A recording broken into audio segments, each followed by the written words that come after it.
In today's episode of the Daily Brief, I'll talk about two interesting stories. I'll first talk about whether AI is cannibalizing personal computing, and then I'll talk about decoding the Fractal Analytics IPO. Welcome back to the Daily Brief show by Zerodha, where our aim is to simplify the biggest news in the financial markets in a way that's one level deeper as compared to news channels. I'm your host Akshara, and today is Friday, 6th February.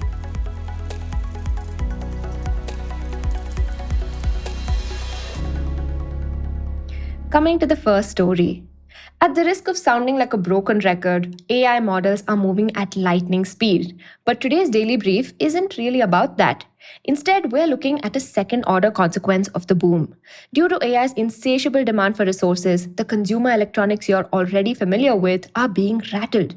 For instance, Apple CEO Tim Cook expects the cost of making iPhones to increase very soon, primarily because memory chips are being diverted from phones to AI data centers. Xiaomi, meanwhile, has basically asked consumers to brace for price increases in their smartphones. Laptops have the same problem. Lenovo, the largest enterprise laptop supplier, asked its clients to make bulk orders early before they hike prices. In essence, AI growth seems to be coming at the direct expense of personal computing devices like smartphones, laptops, gaming consoles, even smart glasses. Now, we aren't sure what the implications of this are. Will AI kill these markets off? Will there be a new equilibrium where AI coexists with pricier consumer electronics, or are there other structural forces at play? None of these are questions that we mere nerds have definitive answers to, but merely thinking about them took us down rabbit holes that were too intriguing not to share. But before we get to AI, there's something we've been noticing. The market for smartphones and laptops seems to have plateaued. These technologies have matured and they've stopped being growth engines.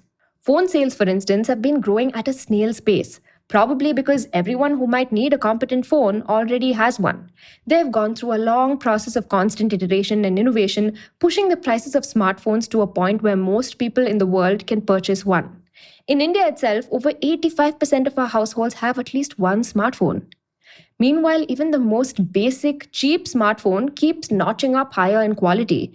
Chances are both you and the richest person in the world use the same iPhone model. We are nearing a point where innovation in phones is incremental. Most of the transformational changes in the modern smartphone may be in the past.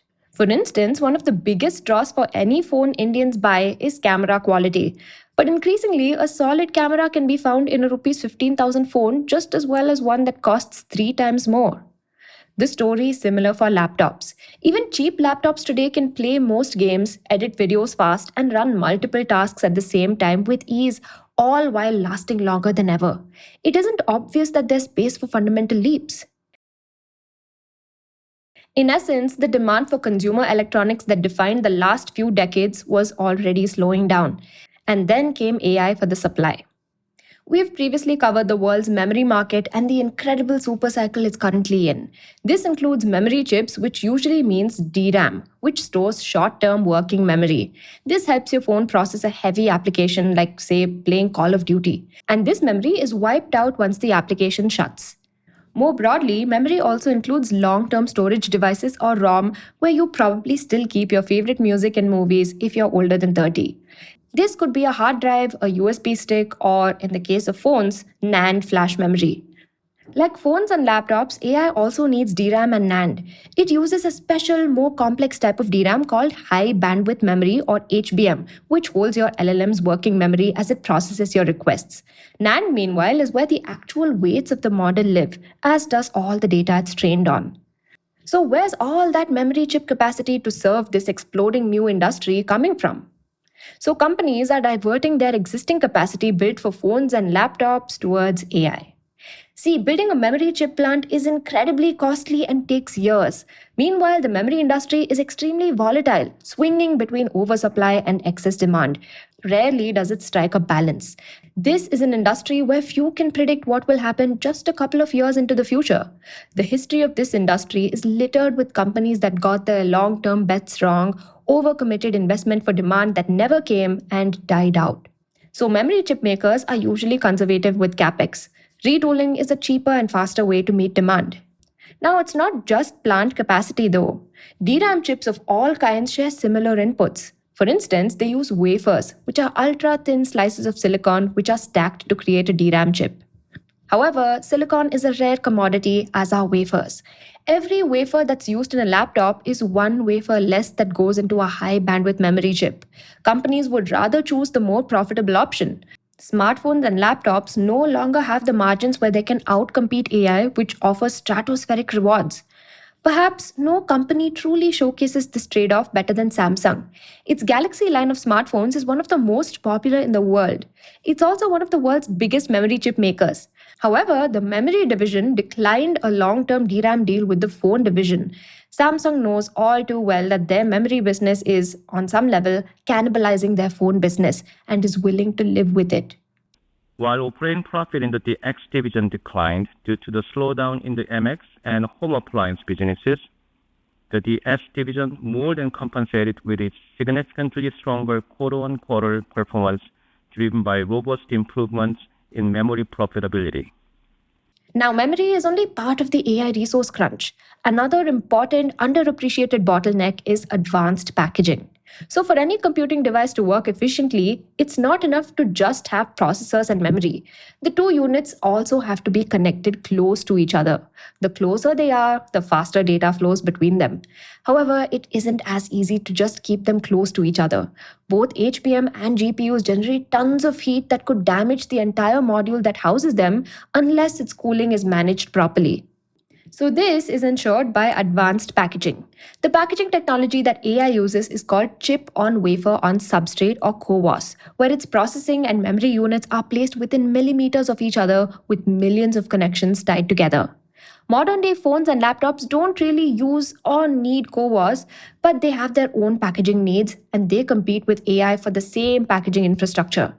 New capacity is expensive and expansion often isn't viable.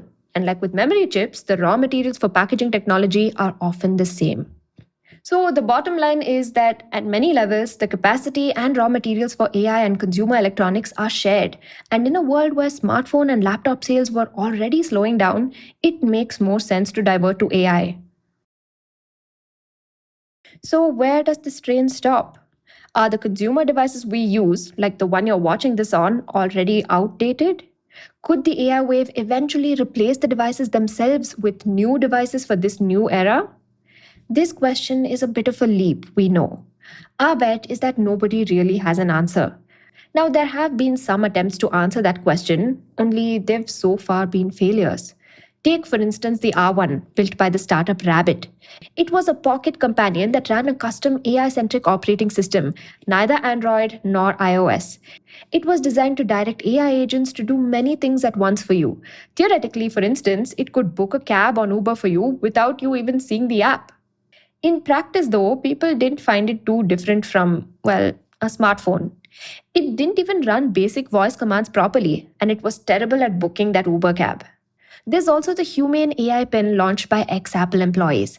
It was a device you could wear on your chest and operate with voice commands. Sadly, the device was unable to even perform basic phone functions, hardly able to meet its initial hype. The race for the next big computing form factor is still on. The big labs are all in on this race. Reportedly, OpenAI is building one. Meta, of course, has its AI powered smart glasses, and Google is making its own wearables play. But this is a hard race to win. To go toe to toe with a smartphone, a new form factor needs to be many things at once.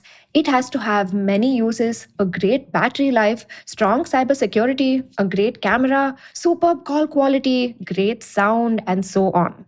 Today's phones are close to being all in one devices. So, why then would we want to ditch them? The alternative then is that phones and laptops are supplemented by AI, with AI becoming the biggest feature people look for within phones and laptops. That's the trajectory AI seems to be on today.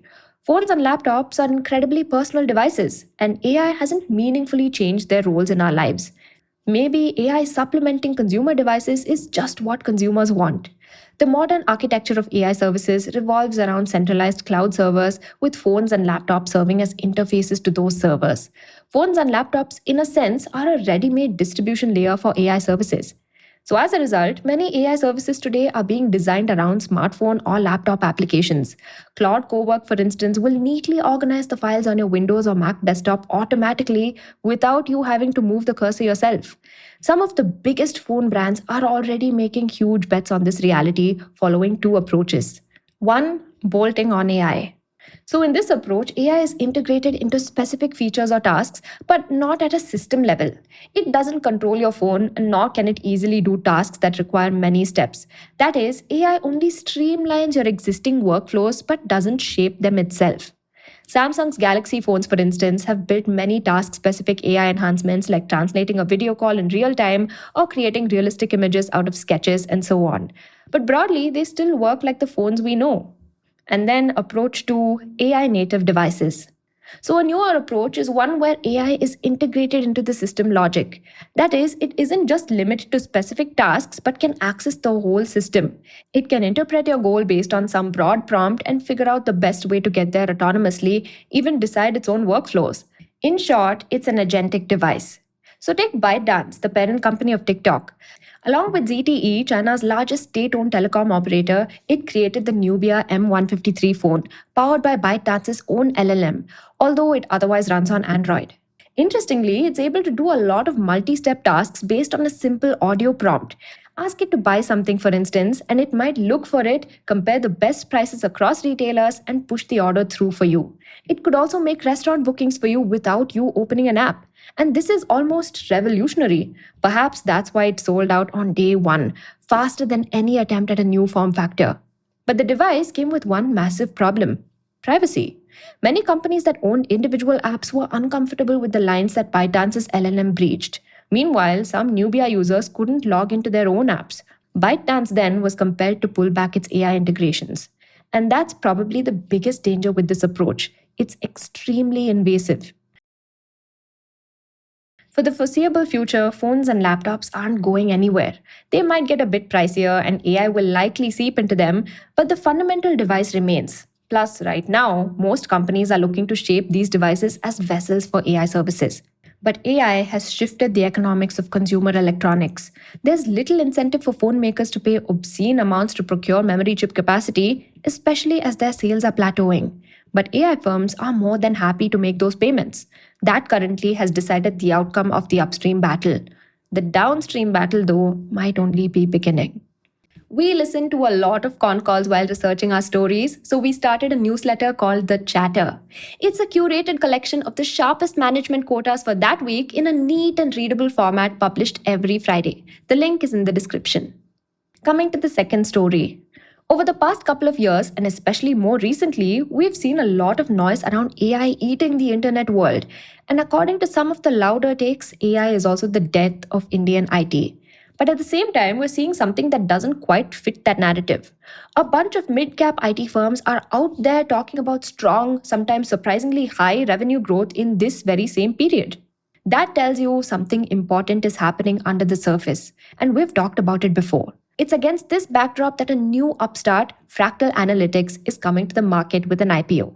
Now, at first glance, it's easy to bucket Fractal as just another services firm with AI slapped onto the pitch deck. But we think that's a lazy way to look at it. This is one of those cases where a bit more nuance actually matters. And this isn't just about analyzing one IPO. Understanding Fractal is really an attempt to make sense of how mid-cap IT is evolving, what kind of work is growing, and where AI actually fits into all of this beyond the hype and the hot takes, obviously. So let's start with the basics. For the longest time, when we spoke about IT services, it broadly meant one thing: helping large businesses digitize their operations. And digitization could mean a lot of different things. It could mean fairly standard stuff like application development, maintenance, and so on. And it could also mean cloud services, migrating systems to the cloud, maintaining them, and making sure they don't break. It could also mean cybersecurity, building systems to protect data and infrastructure.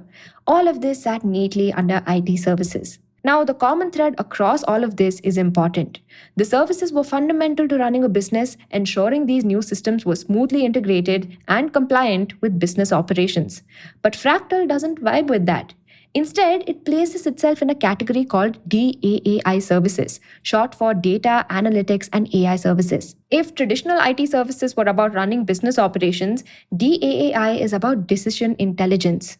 So let's say you're a company that sells protein bars. You have data on customers that tells you how often they buy, where they're located, and so on. But how do you use that to decide what your product should look like, its pricing, or which stores should stock most of it at what times? And if any of the decisions you've taken on these questions doesn't work as intended, how should you change your plans? That's where Fractal says DAAI steps in. It helps clients run simulations that estimate the probability of different outcomes, test decisions, and keep iterating as real world data comes in. Now, in practice, this involves applying a lot of statistical methods like regressions, root cause analysis, etc. And increasingly, to improve the quality of predictions, machine learning and AI are being used to run complex, behemoth scale statistical models. As per industry estimates, the DAAI market has grown faster than that of other IT services, with the growth rates only diverging further. That shift also changes how value is measured. So, in traditional IT services, success is often measured by how many man hours have been logged into a project. But in DAAI services, the focus moves away from that and towards outcomes. Now, an important nuance that differentiates DAAI from traditional IT is who the buyers actually are. So, in the AI and analytics services market, the buyers are overwhelmingly large enterprises. More than 70% of the demand comes from companies with over $5 billion in revenue. And the reason is pretty simple. DAAI services tend to be more discretionary than typical keep the business running IT work. For smaller enterprises, that kind of spend often feels harder to justify.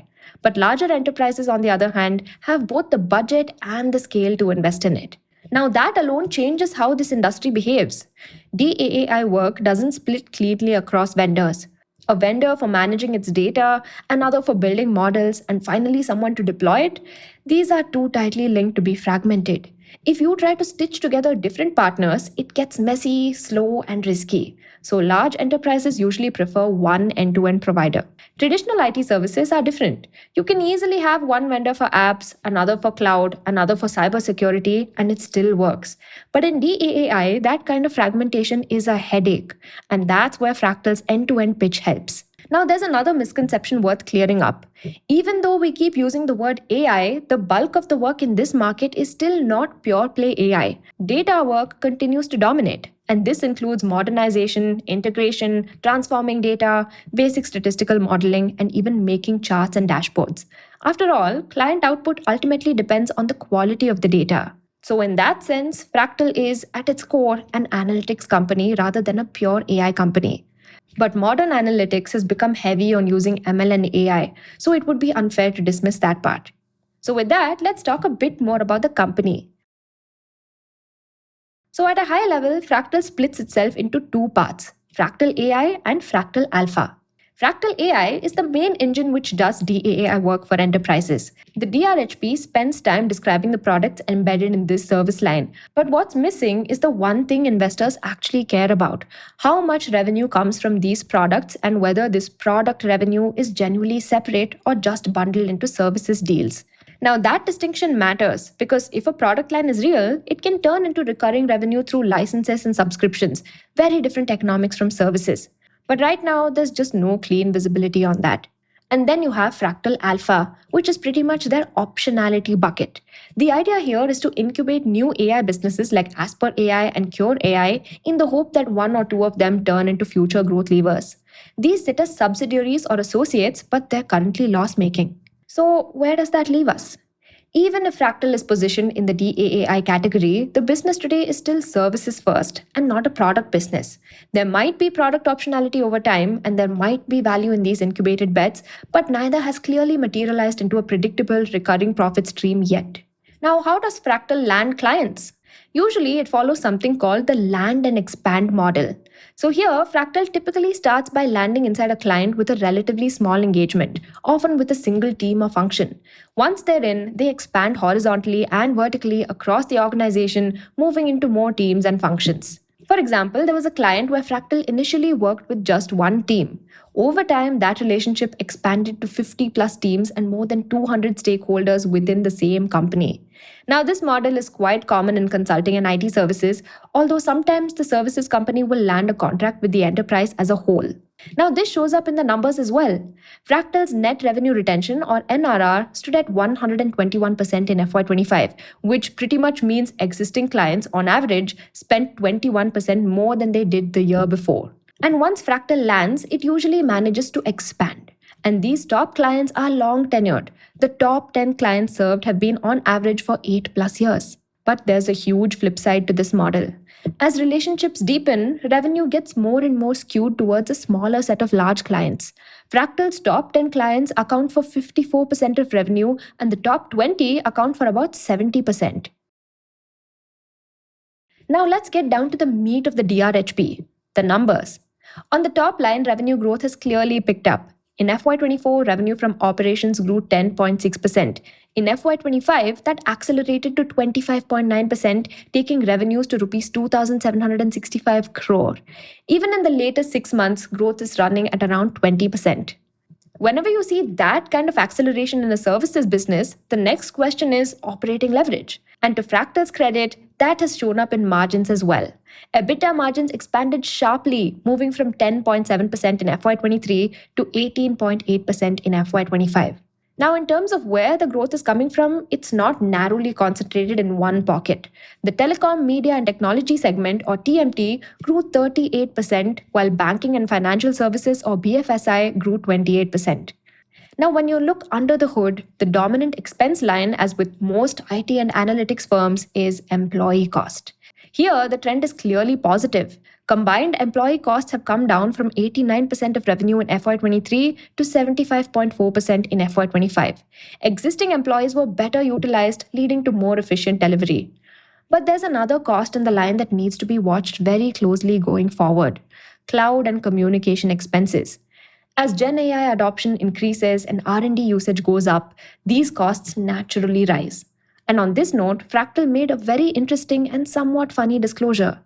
They explicitly say the rate limits imposed by closed source AI labs like Claude and Gemini has created delivery bottlenecks. See, Gen AI introduces a variable compute cost into what's traditionally been a largely people-driven cost structure. If pricing doesn't fully pass through to clients, margins don't expand. They either stagnate or even compress. And this is a new important dynamic that didn't exist in traditional analytics services until now. But beyond costs, what about working capital and cash flow? Yes, operating leverage improved in FY25 and operating cash flow looked strong for the full year. But in the latest 6 months, operating cash flow has actually turned negative. That signals a meaningful working capital drag. And this happened because they paid up more payables and more money got stuck in unbilled revenue. Now, this is not a small issue. For a services business, how quickly revenue turns into cash is everything. Going forward, this means investors should be tracking receivables, contract assets, and unbilled revenue.